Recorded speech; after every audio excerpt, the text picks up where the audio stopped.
कहा जाता है कि बहुत पुराने जमाने की बात है कि एक गांव में सलाम नाम का एक मालदार ताजिर रहता था। वह गांव का सबसे अमीर और मशहूर आदमी समझा जाता था। दौलत की वजह से लोग उसे बहुत इज्जत देते थे, क्योंकि दुनिया का दस्तूर यही है कि जिसके पास पैसा आ जाए वह खुद ब खुद मुअज्जिज बन जाता है। सलाम भी इसी दौलत की वजह से गांव के बड़े लोगों में शुमार होता था। गांव के लोग जाहिर तौर पर उसकी तारीफ करते, सलाम करते और उसके करीब रहने की कोशिश करते, मगर उनके दिलों में सलाम के लिए नफरत छुपी हुई थी। यह नफरत किसी मामूली बात की नहीं थी, बल्कि इसके पीछे एक राज था, एक ऐसी पोशीदा वजह जो जबान पर नहीं लाई जाती थी। सलाम गांव के केंद्र में एक बड़ी और खूबसूरत दुकान का मालिक था। वही दुकान गांव भर की जरूरतें पूरी करती थी। रोजमर्रा का सामान, अनाज, कपड़ा, नमक, चीनी, सब कुछ इसी की दुकान से मिलता था। सलाम दूर दराज शहर से माल खरीद कर लाता और गांव के लोगों को बेचता। क्योंकि वह गांव का वाहिद ताजिर था, इसलिए इसकी शोहरत दूर दूर तक फैल चुकी थी। मगर इस शोहरत के पीछे छुपी थी एक ऐसी कहानी जिसने लोगों के दिलों में इसके लिए नफरत के बीज बो दिए थे। वह नफरत क्यों थी, ये बात आगे चलकर आप खुद समझ जाएंगे। सलाम के घर में उसकी बीवी और 2 बेटे रहते थे। बड़ा बेटा शादीशुदा था, जबकि छोटा बेटा पढ़ाई कर रहा था। घर वसीह और आरामदेह था और जाहिर तौर पर वह एक खुशहाल परिवार लगता था। गांव वाले उन्हें खाते पीटे लोग कहते थे, क्योंकि सलाम के पास माल और दौलत की कमी नहीं थी। मगर हैरत की बात यह थी कि गांव के सबसे मालदार घराने में सुकून नाम की चीज नहीं थी। दौलत, कारोबार, इज्जत, सब कुछ होने के बावजूद इस घर पर जैसे मुसीबतों का साया तारा था। कभी बीवी और बेटे के बीच झगड़ा हो जाता, कभी घर में किसी को बीमारी घेर लेती, तो कभी छोटी छोटी बातों पर बड़े इख्तिलाफ पैदा हो जाते। सलाम और उसका बड़ा बेटा दिन भर दुकान पर काम करते, मगर शाम को घर आते ही माहौल तल्ख हो जाता। किसी दिन चीख चिल्लाहट, किसी दिन खामोश रंज और मलाल। ऐसा लगता था जैसे इस दौलत ने उनके घर का सुकून छीन लिया हो। मुख्तसर यह कि सलाम के पास पैसा बहुत था, मगर इत्मीनान नहीं। और दुनिया जानती है कि सुकून वही वाइक नियमत है जिसे पाने के लिए इंसान सब कुछ कुर्बान करने को तैयार हो जाता है। वक्त इसी तरह गुजर रहा था। एक दिन सलाम हस्ब ए मामूल शहर से सामान खरीदने गया। शहर की एक पुरानी मस्जिद में एक अल्लाह वाले दरवेश बाबा जी की बहुत शोहरत थी। लोग दूर दूर से उनके पास दुआएं लेने आते थे। कुछ अपनी परेशानियां बयान करते, तो कुछ सिर्फ उनके चेहरे की बरकत देखने। सलाम ने सोचा, क्यों ना मैं भी अपने घर का हाल इन बुजुर्गों को बताऊं। शायद मेरे घर की बेसुकूनी का कोई रूहानी कारण हो और यह अल्लाह वाले इसका हल बता दें। नमाज पढ़ने के बाद सलाम धीरे कदमों से बाबा जी के पास गया। अदब से सलाम किया और अर्ज किया, बाबा जी, मैं गांव का रहने वाला हूँ। मेरा नाम सलाम है। अल्लाह ने बहुत दौलत दी है, मगर घर में सुकून बिल्कुल नहीं। हर वक्त झगड़े, बीमारियां और दिलों में नफरत। समझ नहीं आता ये सब क्यों हो रहा है।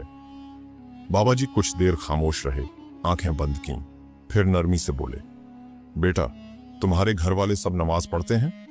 सलाम ने अदब से जवाब दिया, जी हाँ बाबा जी, सब नमाज पढ़ते हैं। बाबा जी ने फिर पूछा, और तुम्हारा पेशा क्या है? सलाम ने फौरन कहा, बाबा जी, मैं ताजिर हूँ। मेरे गांव में किराना की दुकान है। शहर से माल खरीद कर ले जाता हूँ और वहीं बेचता हूँ। बाबा जी ने नरमी से मुस्कुराकर कहा, बेटा, एक बात कहूँ तो बुरा ना मानना। हर इंसान से गलतियां होती हैं, लेकिन समझदार वही होता है जो वक्त पर अपनी गलती को पहचान ले। सलाम ने फौरन अदब से कहा, नहीं बाबा जी, आप बेशक कह सकते हैं, मैं सुनने के लिए हाजिर हूँ। बाबा जी ने गहरी सांस ली और बोले, बेटा, मेरी सोच के मुताबिक तुम्हारी कमाई हराम है, और जो शख्स हराम खाता है उसके घर से सुकून, बरकत और खुशियां सब चली जाती हैं। यह सुनकर सलाम के चेहरे का रंग उड़ गया।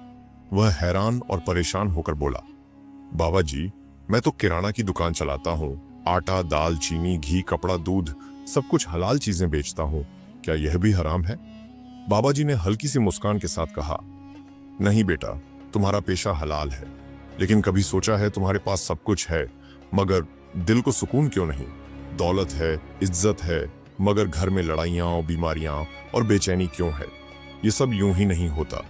कहीं ना कहीं कोई गलती जरूर है जो तुम देख नहीं पा रहे, या वह तुम्हें गुनाह लगता ही नहीं। सलाम के होठों पर खामोशी छा गई। कुछ लम्हे सोचने के बाद उसने धीरे से कहा, बाबा जी, फिर मैं क्या करूं? मुझे कोई रास्ता दिखाए। बाबा जी ने सिर झुकाया, कुछ देर आंखें बंद रखीं, फिर बोले, बेटा, तुम शहर कितने दिन बाद आते हो? सलाम ने जवाब दिया, करीब महीने में एक बार बाबा जी। बाबा जी बोले, ठीक है, अब आज से 1 महीने तक जो भी कमाई हो उसे जमा करते रहो। 1 रुपया भी घर में खर्च न करना। घर का खर्च अपनी पुरानी जमा पूंजी से चलाना। जब महीना पूरा हो जाए तो सारी कमाई मेरे पास ले आना, फिर मैं बताऊंगा आगे क्या करना है। सलाम ने अदब से सिर झुकाकर कहा, बाबा जी, जैसे आपका हुक्म। और वह दिल में एक नई उम्मीद और उलझन के साथ खामोशी से वहां से रुखसत हो गया, यह सोचते हुए कि आखिर बाबा जी इस कमाई के साथ क्या करने वाले हैं। सलाम घोड़े पर सवार घर की तरफ रवाना हुआ तो रास्ते भर उसके जहन में बाबा जी की बातें गूंजती रहीं। वह खुद से बड़बड़ाया, सारा शहर इस शख्स को अल्लाह वाला कहता है, लेकिन अगर वह वाकई पाक दिल और नेक है तो मुझसे पैसे क्यों मांग रहा है? उसके दिल में शक के बीज बो दिए गए थे। वह सोचता रहा, आखिर किस इल्म या निगाह से वह जान लेगा कि मेरी कमाई हलाल है या हराम? ये सब मुझे एक ढोंग सा लगता है। पूरा रास्ता वह उन्हीं ख्यालों में उलझा रहा। कभी दिल कहता शायद वह सच बोल रहा है, तो कभी दिमाग कहता नहीं, यह फरेब है। आखिरकार जब वह घर पहुंचा तो थका हुआ घोड़े से उतरा, वुजू किया और खाने के समय अपनी बीवी और बेटे के सामने सारा वाकया बयान कर दिया। बीवी और बेटे ने मशहूर दरवेश का नाम सुनते ही फौरन कहा, पैसे दिखा देने में क्या हर्ज है, हो सकता है वह कोई अच्छा हल बता दें। सलाम ने गहरी सांस ली और बोला, मेरा दिल नहीं मानता, मुझे यह सब किसी फरेब या आजमाइश जैसा लगता है, मगर खैर देखते हैं, अगर नीयत सच्ची है तो अंजाम भी अच्छा होगा, लेकिन अगर पैसों में कोई धोखा हुआ या उसने फ्रॉड करने की कोशिश की तो मैं सीधे काजी के पास चला जाऊंगा। वक्त गुजरता गया और सलाम ने बाबा जी से किया हुआ वादा निभाना शुरू कर दिया। वह रोज सुबह दुकान पर जाता, ग्राहकों से लेन देन करता और हर अशर्फी बड़ी एहतियात से अलग रखता। दिल में बार बार यही ख्याल आता कि 1 महीने बाद यही रकम बाबा जी को देनी है। वह अपनी कमाई में से 1 पैसा भी घर के खर्च में इस्तेमाल न करता। पूरा महीना गुजर गया। जब सलाम ने अशर्फियां गिनी तो वह लगभग 400 अशर्फियां बन चुकी थीं। एक बड़ी रकम जिसे देखकर खुद सलाम हैरान हो गया। अगले ही दिन उसने वह रकम एक थैली में रखी, घोड़ा तैयार किया और शहर की तरफ रवाना हो गया। रास्ते में फिर वही पुरानी सोचें उभरीं। वह खुद से बात करने लगा, आखिर ये बंदा पैसों पर कौन सा दम या दरूद पढ़कर जानेगा कि यह कमाई हलाल है या हराम? आखिर क्या इल्म है उसके पास? कुछ घंटों बाद जब सलाम शहर की दहलीज पर पहुंचा तो सूरज ढलने लगा था। वह सीधे उस मस्जिद की तरफ गया जहां बाबा जी रहते थे। मस्जिद खामोश थी, हवा में अजीब सी रूहानियत थी। सलाम ने अंदर कदम रखा तो देखा बाबा जी एक छोटे से हजर में बैठे जिक्र ए इलाही में मशगूल थे। सलाम ने धीरे से सलाम किया। बाबा जी ने चेहरा उठाया, मुस्कुराकर कहा, आओ बेटा, मैं तुम्हारा इंतजार कर रहा था। तुम्हारे चेहरे से थकान भी दिख रही है और शक भी। फिर नरमी से बोले, बेटा याद रखो, मैं मस्जिद में चोरी के लिए नहीं बैठा, मैं सिर्फ तुम्हारी इस्लाह चाहता हूँ। अल्लाह ने मुझे जो बसीरत अता की है वह तुम जैसे भटके हुए लोगों को सीधा रास्ता दिखाने के लिए है। मैं तुम्हें वह रास्ता बताऊंगा जो न सिर्फ तुम्हारी दुनिया संवारेंगे बल्कि आखिरत में भी तुम्हें सुकून देंगे। सलाम यह सुनकर हैरान और नादिम हुआ। उसके दिल में ख्याल आया, ये बाबा जी मेरे दिल की बात कैसे जान गए? मैं तो दिल ही में शक किया था, जबान से कुछ कहा भी नहीं। कुछ लम्हे खामोशी से खड़ा रहा, फिर इज्जत के साथ आगे बढ़ा और अशर्फियों का थैला बाबा जी के सामने रखते हुए बोला, बाबा जी, यह मेरे दुकान की पूरे महीने की कमाई है, पूरे 400 अशर्फियां। बाबा जी ने मुस्कुराकर कहा, ठीक है बेटे, ये थैला मुझे दो। सलाम ने अदब से पैसे उनके हवाले कर दिए। बाबा जी ने थैला अपने पास रखते हुए कहा, अब तुम जाओ, अगर कोई सामान खरीदना है तो खरीद लो और नमाज के बाद वापस आ जाना, फिर बात करेंगे। सलाम ने सर हिलाया, जी बाबा जी, जैसे आपका हुक्म। वह मस्जिद से बाहर निकला, कुछ जरूरी चीजें खरीदी, घोड़े पर लादकर करीबी सराय में बांध दी। नमाज का समय हुआ तो वह फौरन मस्जिद वापस आ गया। नमाज के बाद फिर वही हजर, वही बाबा जी। सलाम खामोशी से उनके सामने बैठ गया। बाबा जी ने नरमी से कहा, बेटा, ये लो अपने पैसे, अब अगले पूरे महीने तुम इन्हीं अशरफियों से खर्च करो। एक अशरफी भी इसके अलावा मत इस्तेमाल करना, और जब अगला महीना खत्म हो जाए तो जो भी कमाई होगी वह भी मेरे पास ले आना। जी बाबा जी, जैसे आप कहें। फिर अदब से थैला उठाया और वहां से रुखसत हो गया। मगर बाहर निकलते ही उसके दिल में एक नया शक जागा। थैला हाथ में थोड़ा हल्का महसूस हो रहा था। वह सोचने लगा, ये पैसे कुछ कम लग रहे हैं, शायद बाबा जी ने कुछ अशरफियां रख ली हों। खैर, सराय में जाकर गिन लूं, सच्चाई खुद सामने आ जाएगी। यह सोचते हुए वह तेज कदमों से सराय की तरफ बढ़ गया। दिल में उलझन, दिमाग में शक और चेहरे पर खामोश बेचैनी के साथ सलाम सराय में बैठकर अशरफियां निकालकर गिनने लगा। वही थैला खोला जिसे उसने बाबा जी को देकर वापस लिया था। मगर जब गिनती की तो सिर्फ 80 अशरफियां थीं। उस लम्हे उसके दिल में शक बदलकर यकीन बन गया। बाबा जी ने उसके पैसे चुरा लिए थे। हैरानी और गुस्से में वह सराय के एक आदमी से पूछ बैठा, भाई, यहाँ एक बाबा जी रहते हैं, क्या वह वाकई पाक हैं या वह धोखेबाज हैं? आदमी ने सख्त लहजे में कहा, चुप रहो, यहाँ उसका नाम बुरा करके न लिया करो, वरना तुम्हारी खैर नहीं। ये सुनकर सलाम डर गया, मगर उसका शक और गहरा हो गया। सलाम ने सोचा, लोग इतनी इज्जत और भरोसा क्यों करते हैं? शायद यह सब दिखावा है और बाबा जी की यही कोई चाले हिकमत है। मगर वह चाहता था कि सच सामने आए। अब उसने हिम्मत की कि अगले महीने की कमाई भी बाबा जी को देगा। उसका इरादा था कि अगर बाबा जी वाकई धोखेबाज निकलें तो लोगों के सामने उनकी हकीकत आश्कार हो जाएगी। वक्त गुजरता रहा। सलाम ने हिम्मत करके बाबा जी की हिदायत के मुताबिक पिछले महीने की जमा की हुई 80 अशरफियां घर के खर्च में इस्तेमाल की। अगला महीना भी गुजरा और उसकी कमाई 360 अशरफियां हो गई। फिर वह दोबारा शहर की तरफ रवाना हुआ, जैसा कि उसने वादा किया था। बाबा जी के सामने जाकर सलाम ने पैसे रखे, मगर बाबा जी ने दोबारा वही रवैया अपनाया। 360 में से 90 अशरफियां सलाम को दी, बाकी खुद रखीं और कहा कि अगले महीने फिर ला कर दो। यह सुनकर सलाम का गुस्सा खुलकर सामने आ गया, मगर वह जानता था कि बाबा जी शहर में कितने बासर और मशहूर हैं। उसने बाबा जी के सामने कुछ नहीं कहा और गुस्से और मायूसी में सीधे काजी के दरबार की तरफ चला गया ताकि इंसाफ मिले। काजी को अपनी पूरी दास्तान सुनाई और शिकायत दर्ज करवाई, मगर काजी फौरन ठपक कर बैठ गया और सर्द लहजे में कहने लगा, इस हस्ती के खिलाफ मुकदमा चलाना मुश्किल है। इसी शहर के तीनों काजी इसी बड़े के मुरीद और शागिर्द हैं और वह इस केस की सुनवाई तक स्वीकार नहीं करता। सलाम ने काजी के रवैये को देखकर पहचाना कि यह कोई आम आदमी नहीं और काजी का बाबा जी का शागिर्द होना उनकी हैसियत बताता है। दिल मायूस हुआ, मगर वह रास्ता बंद देखकर दोबारा शहर से घर वापस रवाना हुआ।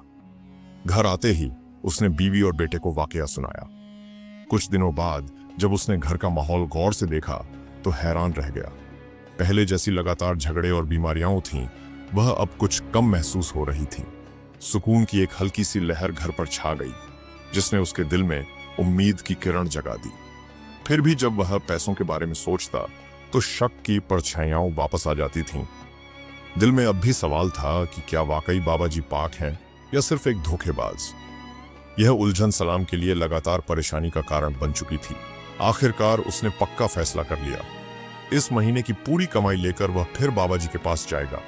अगर इस बार भी कोई हल न मिला तो वह पैसे वापस मांगेगा और इंसाफ के लिए आवाज उठाएगा।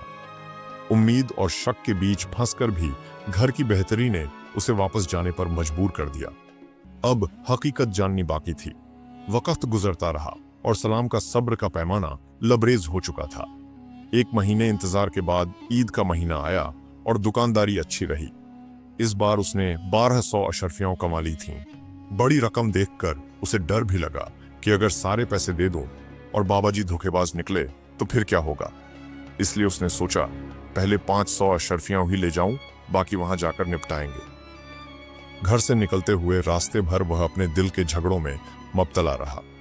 कभी सोचता, अगर बाबा जी धोखेबाज निकले तो उसे छोड़ूंगा नहीं। यह सब अजीब और बेचैन ख्याल करते करते वह बिल्कुल शहर पहुंच गया। सराय में घोड़ा बांधा और सीधे मस्जिद की तरफ गया। पैसा हाथ में और चेहरे पर चुप का कशमकश लिए।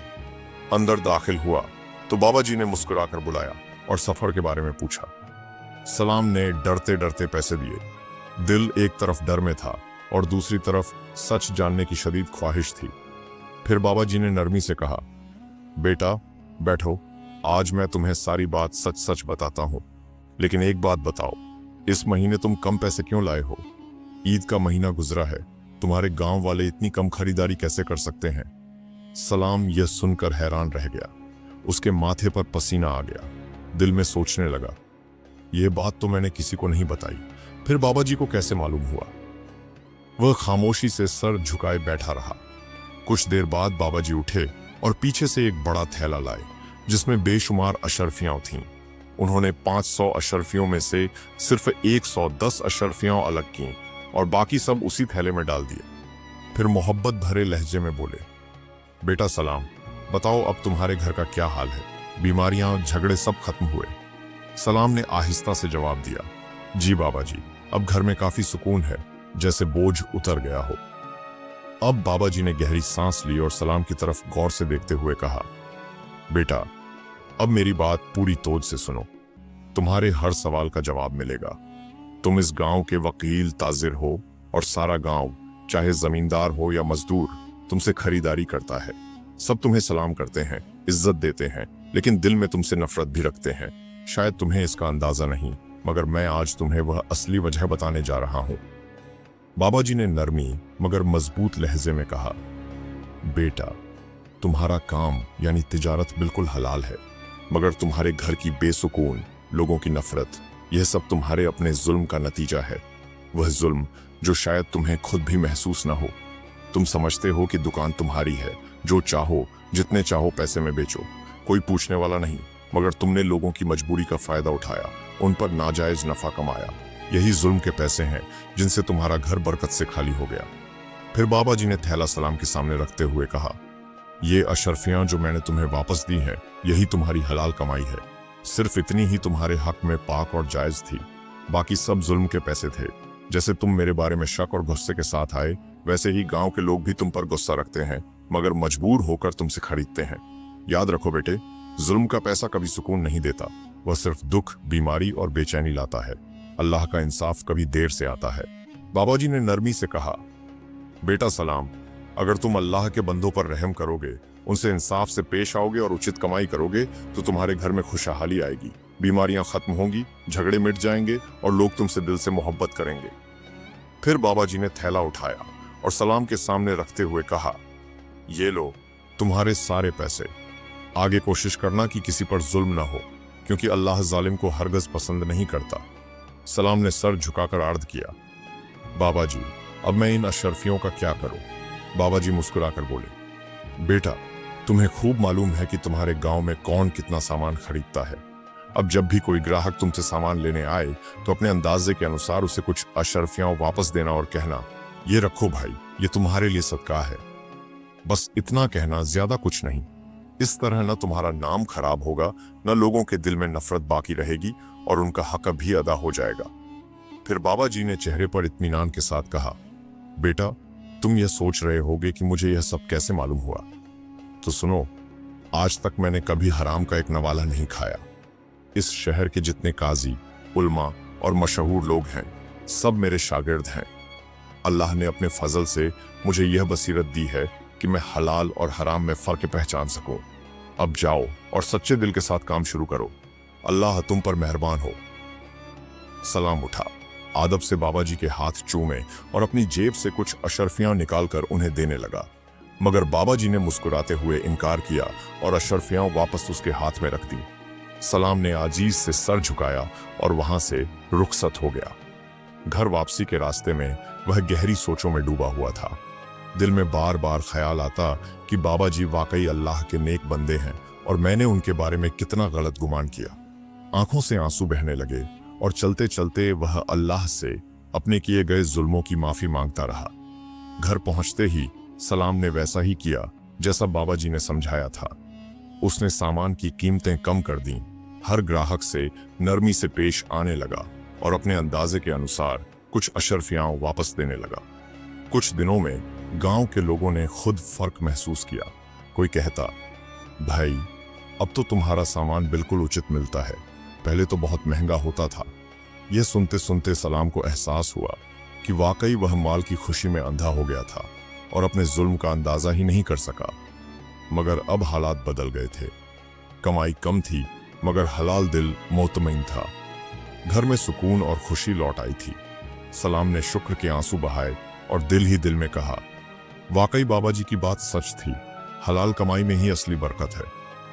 तो दोस्तों, बिल्कुल उसी तरह जैसे सलाम के साथ हुआ, अगर हम भी अपने हालात पर गौर करें तो हमें समझ आ जाएगा कि असल मसला दूसरों के जुल्म का नहीं, बल्कि वे नाअदालतें हैं जो हम खुद करते हैं। हम दूसरों के जुल्म को फौरन पहचान लेते हैं, लेकिन छोटे छोटे जुल्म हम रोज हलाल समझकर करते हैं। आज हर शख्स के पास पैसा है, घर है, आसाइशें हैं, मगर फिर भी दिल बेसुकून है। बीमारियां बढ़ती जा रही हैं, खुशी कहीं खो गई है। कभी सोचा है ऐसा क्यों है? हम नमाज पढ़ते हैं, दुआएं मांगते हैं, लेकिन हालात नहीं बदलते, क्योंकि हम अपने काम में ईमानदारी से ज्यादा चालाकी तलाश करते हैं। हम मजबूरों का फायदा उठाते हैं, धोखा देते हैं, झूठ बोलते हैं और यह समझते हैं कि यह सब हमारी मेहनत का सला है। लेकिन याद रखो, जिसे तुमने लूटा उसका रब भी वही है जो तुम्हारा रब है। जब हम किसी पर जुल्म करते हैं तो दरअसल अपनी किस्मत में बेबरकती लिखते हैं। पैसा आ तो जाता है मगर वह बरकत वाला नहीं होता। वह पैसा कभी बीमारी में, कभी मुसीबत में चला जाता है। इसलिए कोशिश करो कि कारोबार पाक साफ हो, कमाई हलाल हो और नीयत सच्ची हो। चाहे कम पैसा आए मगर अल्लाह की बरकत जरूर होगी। लोग इज्जत करेंगे और दिल को सुकून मिलेगा। तो दोस्तों, उम्मीद है आपने इस कहानी से कुछ न कुछ जरूर सीखा होगा। अगर आप चाहते हैं कि इसी तरह की और सबकुछ आमोज कहानियां सुने तो हमारे चैनल गहरी बातें को सब्सक्राइब करके विजिट करें, ताकि आप हमारे अपलोड किए हुए वीडियोस देख सकें और इस वीडियो को अपने दोस्तों और रिश्तेदारों के साथ जरूर शेयर करें। कमेंट्स में अपनी राय जरूर बताएं। आपकी राय हमारे लिए बहुत अहमियत रखती है। आपके सहयोग का बहुत बहुत शुक्रिया।